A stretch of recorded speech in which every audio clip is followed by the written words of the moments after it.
So I guess I'd become what they wanted me to be. A killer.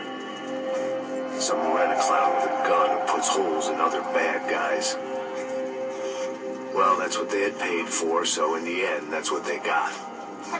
Say what you want about Americans, but we understand capitalism. You buy yourself a product and you get what you pay for. And these chumps had paid for some angry gringo without the sensibilities to know right from wrong. Here I was, about to execute this poor bastard like some dime store angel of death. And I realized they were correct. I wouldn't know right from wrong if one of them was helping the poor and the other was banging my sister.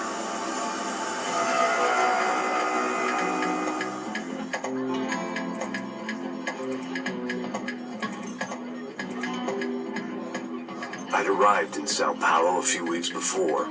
I was working a protection detail for the kind of people who need protection in a town like this. And what kind of town was this? One where I didn't speak the language and they didn't water down their drinks. So for now, we seemed to get along just fine.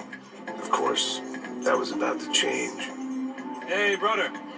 Hey. How's the cocktail? Scotch. I never mix my drinks. Well, at least not on duty. Something like that. Man, that favela is big.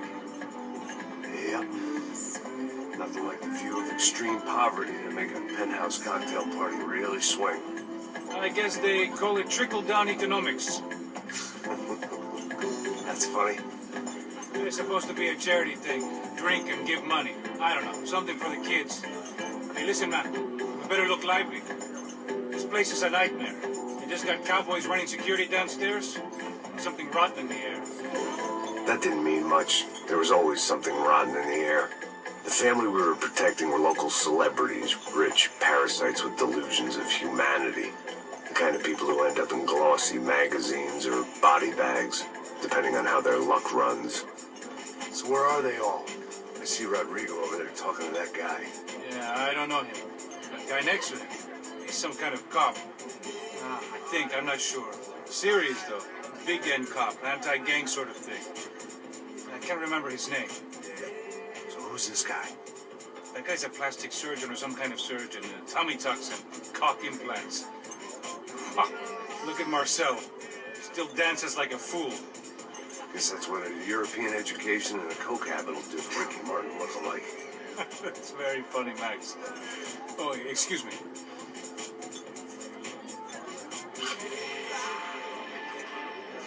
I was mostly working for Rodrigo Branco, a local businessman. Built things, did some charity, had things named after him, won awards, owned things, people. One of the trophies he had won was his wife, Fabiana. She was hot and wanted to be dangerous. Some good genes trying to fight their way out of a cesspit. She'd married well and was now at leisure to regret her good fortune. They got along as well as any rich workaholic and his younger airhead wife tend to get along. They mostly ignored each other. She spent a lot of time with his cokehead younger brother, Marcelo. He was a good-time guy if your idea of a good time was an expensive suit, a bottle of champagne, and nothing between the ears. The middle brother, Victor, had just walked in. He was a local politician. Guy was smoother than an oil slick on an iceberg and about as toxic.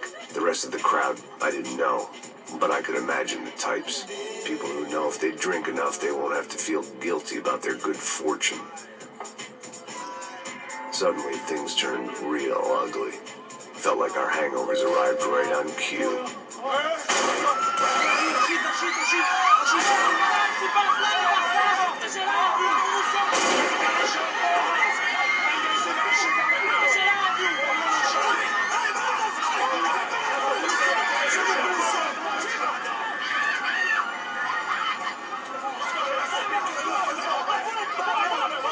Passos!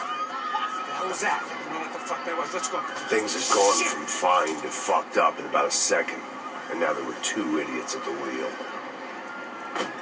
Clear.